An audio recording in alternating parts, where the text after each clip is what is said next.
전 세계적으로 1000만 부 이상 판매된 화제작을 소개하겠습니다. 바로 넛지입니다. 사람들은 자유롭게 자신이 선택한다고 믿습니다. 하지만 진실은 보이지 않는 유도에 따라 선택합니다. 여기서 말하는 넛지는 강요하지 않고 자연스럽게 행동을 이끄는 부드러운 개입입니다. 우리는 사람을 속이지 않습니다. 다만 좋은 방향으로 살짝 밀어줄 뿐입니다. 가끔 상상한다. 누군가의 인생 치트키, 생각과 행동을 내 의도대로 이끌어낼 치트키가 정말 있을까 하고 말이다. 누군가는 이렇게 말한다. 협박이나 폭력이 제일 즉각적이고 분명한 힘으로 보인다고. 예전 시대에는 그런 수단이 실제로 통했다. 부족과 전쟁이 일상적이던 때는 폭력이 상대를 따르게 만드는 가장 쉬운 해법이었다. 하지만 21세기에는 다르다. 폭력이 일상에서 통하기란 어렵다. 게다가 폭력은 상대적으로 확실해 보이지만 그 효과가 오래 가지 않는다. 무거운 수단인데다 언제나 반발을 낳기 쉽다. 심리학자 브렘은 반발 이론을 통해 사람들이 자신의 자유를 침해당한다고 느끼면 강력하게 저항하게 된다고 봤다. 직장 상사가 억지로 일을 시키거나 가족이 일방적으로 무언가를 강요하면 괜히 더 반감이 생긴다. 이런 현상은 조직 효율성 연구에서도 확인된다고 한다. 억압적인 태도로 사람을 움직이려 하면 생산성이 낮아지는 결과를 가져온다는 것이다. 그러므로 오늘날 누구나 알고 있다. 폭력이나 일방적인 명령으로 사람을 다루는 건 효과가 적다. 그렇다면 어떤 다른 방식이 있을까 하고 고민할 때 행동경제학에서 말하는 넛지 개념이 떠오른다. 넛지란 직접적인 지시가 아니라 옆구리를 슬쩍 밀어주듯 자연스레 원하는 방향으로 이끄는 기술을 뜻한다. 듣기엔 은근슬쩍 교묘해 보일 수 있지만 현대에는 이런 방식이 꽤나 실용적이다. 서로에게 상처 주지 않고 불필요한 마찰 없이 상대의 선택지를 미묘하게 바꿀 수 있기 때문이다. 넛지는 신체를 조종하거나 정신을 지배하는 최면이 아니다. 최면술이나 무서운 세뇌를 떠올리면 너무 극단적이다. 그보다는 일상생활 곳곳에 섞여 있는 작은 장치들이다. 뭔가 구체적으로 지시하지 않아도 환경 설정을 조금 다르게 해놓으면 사람들이 자연스럽게 그 선택을 따르도록 만드는 방식이다. 예를 들어 화장실 소변기에 스티커를 붙여서 사용자가 특정 지점을 보고 집중하도록 만드는 것도 넛지다. 누구에게도 큰 부담을 주지 않으면서 깔끔함을 유지할 수 있다. 늘 보던 문구로는 행동을 잘 안 바꾸지만 시각적으로 새롭고 재미있는 요소가 붙으면 그쪽을 따르게 된다. 이런 방법이 세련된 이유는 심리를 거스르지 않는다는 점이다. 사람들은 자신이 스스로 결정했다고 믿어야 의욕이 생긴다. 어쩔 수 없이 끌려가면 불쾌감을 느끼게 된다. 그래서 직접적인 명령보다는 미묘한 방식으로 선택지를 살짝 바꾸는 게 훨씬 효과적이다. 실제로 넛지는 광고나 마케팅, 정책, 심지어 인간관계에도 많이 쓰인다. 어떤 식당이 메뉴판 디자인을 재정비하면서 가장 추천하는 요리를 가운데 크게 배치하면 그 요리 판매량이 눈에 띄게 늘어난다. 별다른 말을 하지 않아도 우리는 제시된 환경에 따라 행동을 결정한다. 그렇지만 누구나 의문을 품는다. 사람은 바보가 아니다. 이렇게 쉬운 방법에 걸려들까? 혹은 눈치채지 않을까 하는 의구심이다. 실제로 사람들은 매우 똑똑한 존재다. 복잡한 문제를 직관적으로 해결하고 새로운 아이디어를 빠르게 끌어내기도 한다. 아기가 네 발로 기어가는 사람과 진짜 개를 헷갈리지 않는 것처럼 말이다. 그런데 이런 직관이 항상 정확하진 않다. 어느 정도 정보를 근거로 대충 예측을 내리는 탓에 착각이나 오류가 생기기도 한다. 그 틈을 넛지가 노린다. 행동경제학에서는 특히 5가지 대표적 편향인 넛지의 중요한 토대라고 설명한다. 앵커링 편향, 가용성 편향, 대표성 편향, 손실회피 편향, 현상유지 편향이 그것이다.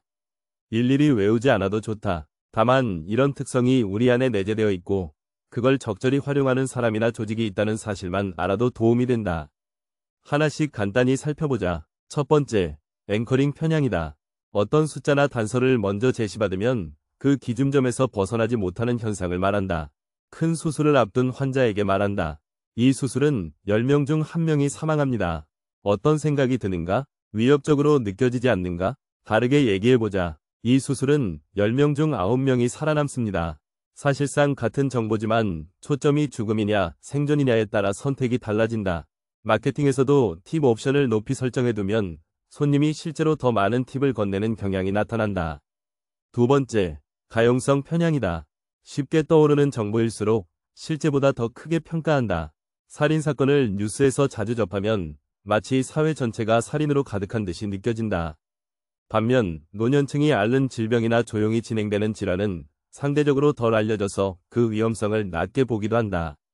이런 이유로 광고나 홍보 분야에서는 친숙함을 끊임없이 노출시키려 애쓴다. 노출 빈도가 쌓이면 그 제품이나 브랜드가 더 믿을 만하고 안전하다고 느끼게 만든다. 사람들은 낯선 것보다 아는 것을 선호한다. 세 번째, 대표성 편향이다. 하나의 특징을 보고 그 사람이 속한 집단 전체의 특징을 단정해버리는 것이다.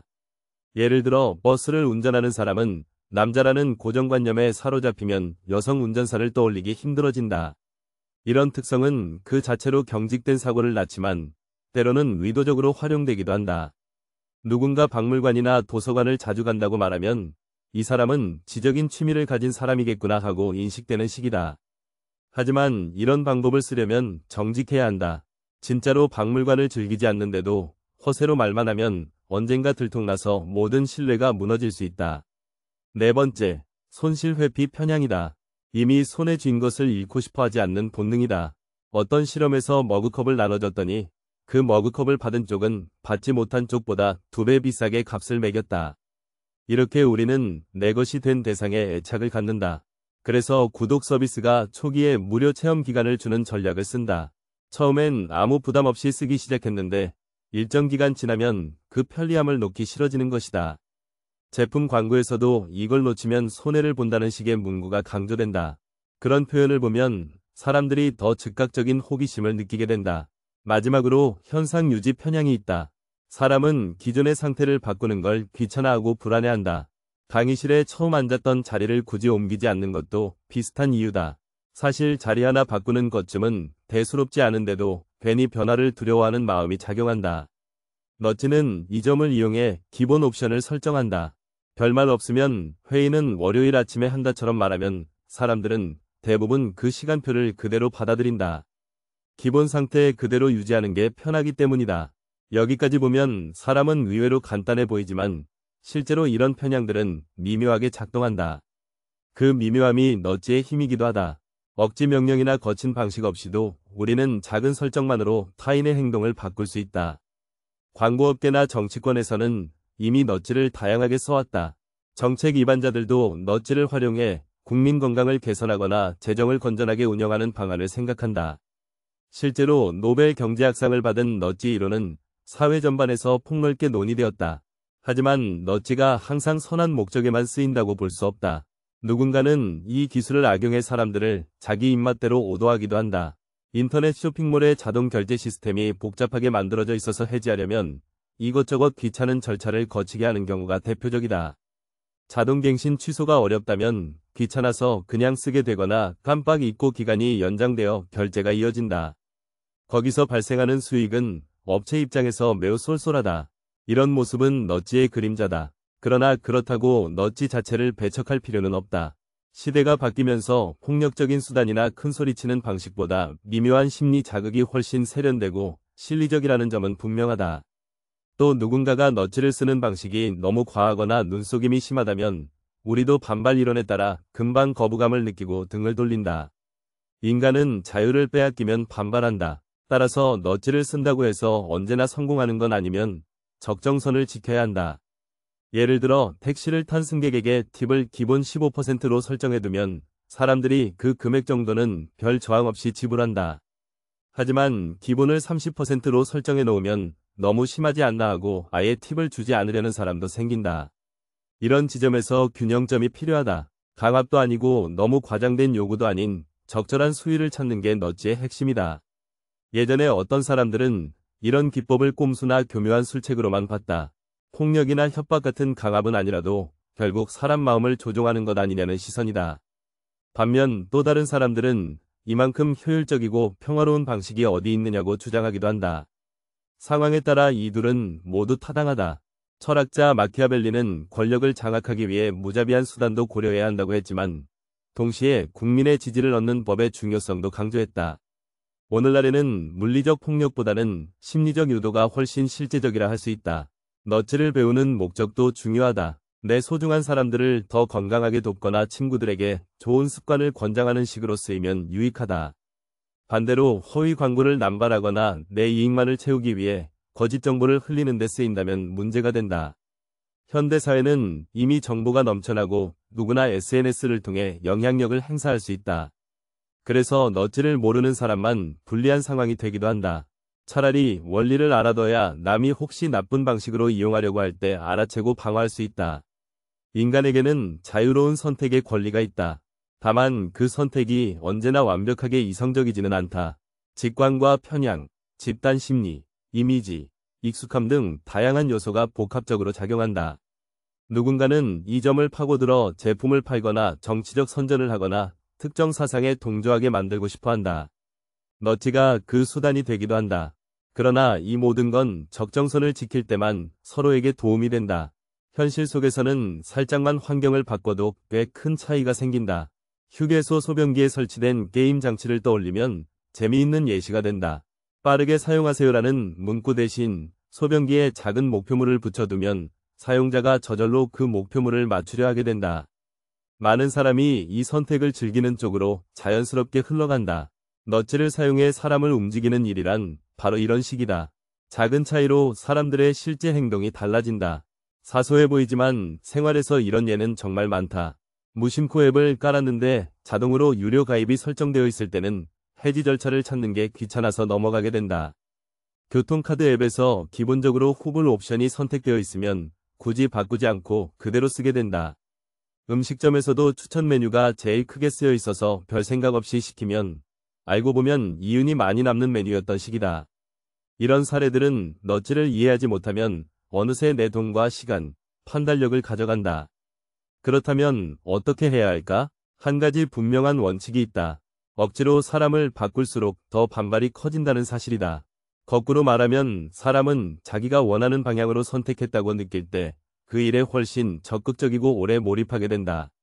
너찌는 단지 이 원리를 활용한 기술이다.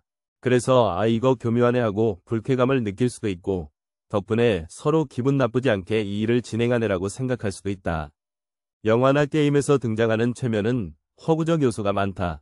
진짜 세상에서 무언가를 세뇌시킬 만큼 완벽하게 마음을 조종하긴 어렵다. 오히려 사소하지만 확실한 너찌가 현실에선 더 강력한 힘을 발휘한다.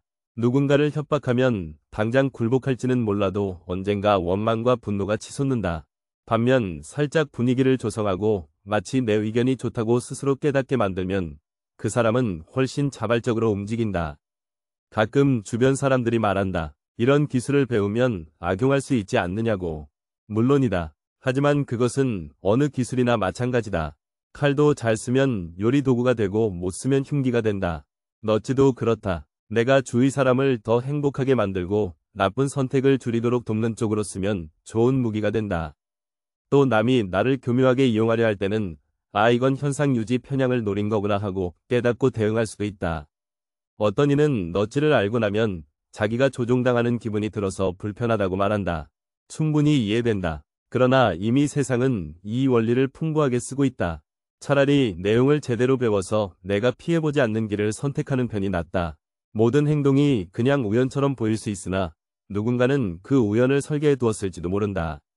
나를 위한 너찌일 수도 있고 누군가의 이득만 채우기 위한 간교한 너찌일 수도 있다. 지금까지 너찌의 5가지 편향과 사례를 간단히 살펴봤다. 하지만 이 5가지만 있는 건 아니다. 인간의 판단 오류는 매우 다양해서 동조 압력, 감정적 단절, 구경꾼 편향 등 여러 형태로 나타난다. 기억해 둘 핵심 문장은 크게 2줄이라고 말해도 과언이 아니다. 첫째, 억지나 강압으로 사람을 바꾸려 들면 오히려 역효과가 난다. 둘째, 작은 환경 변화만으로도 사람의 행동은 크게 달라진다. 이 2줄이 너찌의 골자다. 어떤 사람은 이 내용이 익숙하다고 말하기도 한다. 이미 너찌 관련 도서를 접했거나 행동경제학 강의를 들어본 적이 있을 수도 있다. 그렇지만 그 원리를 머리로 아는 것과 실제 삶에서 어떻게 적용하는지는 꽤 거리가 있다. 사소한 습관이나 일상의 루틴을 바꾸는 일이 쉽지 않다. 그래서 주변 환경을 조금 더 의도적으로 설계하면 도움이 된다. 일례로 매일 운동하려고 마음먹었는데 작심삼일로 그치는 경우가 잦다면 당장 친구나 가족과 운동 일정을 함께 잡아둔다. 혼자라면 금세 포기하기 쉬워도 같이 하기로 했다는 사실이 어느 정도 압박이 되면서 습관이 유지된다. 너찌 이론을 정책 차원에서 적용한 나라들이 시민들의 건강검진료를 높이기 위해 자동 신청 방식으로 바꾸는 방안을 시행하기도 한다. 주민이 특별히 서명을 해서 취소하지 않으면 정기검진을 잡아주는 식이다. 번거롭게 신청할 필요가 없어지면 아무래도 참여율이 높아진다.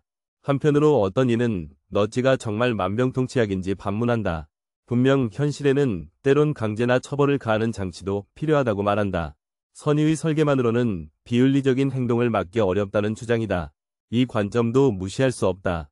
위법 행위를 한 범죄자에게 너찌로만 접근해서는 효과가 낮을 수 있다. 니체의 말처럼 때로는 채찍이 필요한 순간이 있다. 다만 과도한 억압은 또 다른 문제를 낳는다.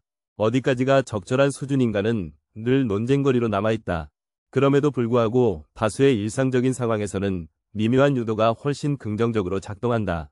거칠고 직접적인 방식은 오히려 갈등만 부추길 때가 많다. 누군가와 갈등을 마주했을 때 바로 윽박지르거나 협박하는 대신 상대가 본인 의견도 존중받고 있다고 느끼도록 살짝 구도를 다듬는 편이 좋다. 사람은 자기가 존중받는다고 믿으면 마음을 열고 대화에 더 적극적으로 참여한다. 이때 너찌는 큰 힘을 발휘한다. 너찌를 제대로 이해하면 연애나 우정, 직장생활 같은 개인적 관계에서도 활용이 넓어진다. 예컨대 누군가를 만날 때 커피 한잔 할래라고 단순히 묻기보다 커피나 차 중에 어떤 게 좋아라고 물어보면 선택권이 넓어진 기분을 준다. 실제로는 둘 다 같은 카페 음료지만 사람은 옵션을 제시받으면 그중 하나를 택해야겠다고 생각한다. 이처럼 사소한 언어 선택 하나로 관계의 분위기가 달라진다. 쓸데없어 보이는 광고 문구나 반복 노출도 가용성 편향을 노린 전략이다. 유행어를 몇 번 반복해서 들으면 마치 친근해진 느낌이 든다. 어떤 방송이나 영상 콘텐츠에서 제품을 소개하면 그 제품 이름이 귀에 익어서 어느 날 문득 한순간이 생기면 그걸 고르게 된다. 아무리 의식적으로 내가 내 돈 쓰는 거지 광고에 속지는 않는다고 생각해도 익숙함이 주는 편안함은 무시하기 어렵다. 또 다른 예로 기본 설정을 바꿔두는 것만으로도 사람들의 행동이 달라지는 경우가 많다. 기부를 할 때 원하면 참여하세요가 아니라 기본적으로 기부가 설정되어 있으니 원치 않으면 체크 해제하세요라고 바꾸면 참여율이 훨씬 올라간다. 이런 전략이 정책적으로 도입되면 사회에 긍정적인 결과가 생긴다. 물론 반대로 해제하기 어렵게 만들어 소비자를 번거롭게 만드는 불공정 행위도 존재한다. 결국 중요한 건 이 기술이 어디에 쓰이느냐이다. 너찌는 만능은 아니지만 사람 마음의 작동 방식을 한층 더 깊이 이해하도록 돕는다. 우리가 내리는 판단은 때론 이성적이기도 하고 때론 감정적이기도 하다. 삶을 좀 더 부드럽게 바꾸려면 상대방의 자유와 자발성을 건드리지 않는 방식이 효과적이다. 억지로 이끌면 오히려 반발심만 커진다. 어쩌면 이것이 우리가 평화로우면서도 효율적인 방법을 찾아야 하는 이유다. 이야기가 길어지지만 현실에선 또 다른 편향들이 숨어 있다. 모두 열거하면 끝이 없다. 사람의 인지구조는 생각보다 복잡하면서도 허점을 갖고 있다. 그 허점을 비난하기보다 어떻게 잘 이용하고 보완할 것인가가 관건이다. 그렇게 하면 서로 간에 더 부드러운 소통이 이뤄지고 필요하다면 좋은 습관이나 선택을 유도할 수 있다.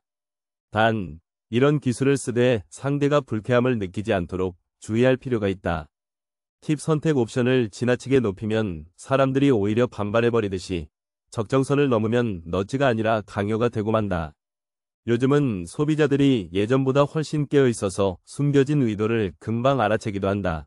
본인이 정당하게 얻어야 할 권리를 포기하지 않고 스트레스를 주는 장치에는 단호히 대항한다. 브렘의 반발 이론을 다시 떠올리면 자유를 위협받는다고 느낄 때 사람들은 의외로 강하게 저항한다. 누군가에게 호감을 느끼고 다가가는 방식도 마찬가지다. 너무 과하게 관심을 드러내거나 상대가 귀찮을 정도로 과잉 행동을 하면 역풍을 맞는다. 적절히 주변 환경을 조정하고 상대가 자연스럽게 호감과 편안함을 느끼도록 상황을 배치하는 편이 현명하다. 이 사람이 나에게 거부감 없도록 좀 더 부드럽게 다가가야겠다 하는 식으로 구도를 잡으면 분위기가 달라진다. 오래전 경제학자들은 사람을 완전히 이성적인 존재로 간주했다. 하지만 행동경제학은 실제 인간이 온갖 편향과 감정에 흔들린다는 사실을 드러냈다. 그 흐름 속에서 탄생한 너찌는 현실적인 접근법으로 주목받았다. 다만 한쪽에서 유용하게 쓰인 만큼 또 다른 쪽에서 교묘한 조작 도구로 악용될 수 있다는 사실을 기억해야 한다. 누군가는 말한다. 그래도 억압보다는 낫다. 폭력이나 협박보다는 훨씬 건전하고 자유를 원칙적으로 존중한다는 의견이다. 맞다. 분명 폭력적인 권유보다 나은 선택지로 보인다. 반대로 그래도 결국 사람을 유도하는 건 조종과 다를 게 없다고 보는 시각도 있다. 사람마다 윤리적 기준이 다르니 이 문제에 대한 합의는 쉽게 이루어지지 않는다. 결국 우리는 현대를 살아가며 너지의 개념을 어느 정도 이해하고 있는 편이 이롭다. 이것이 타인을 교묘히 속여서 나만 이득을 취하겠다는 뜻이 아니다. 오히려 이런 기법에 대해 전혀 모르면 의도치 않게 불리한 거래를 계속할 수 있다. 반대로 좋은 목적이라면 예를 들어 가족과 함께 식습관을 개선하거나 조직원의 학습 환경을 더 좋게 만들기 위해 이 기술을 사용할 수도 있다. 의식적으로든 무의식적으로든 우리는 이미 너지 세계 안에 살고 있다.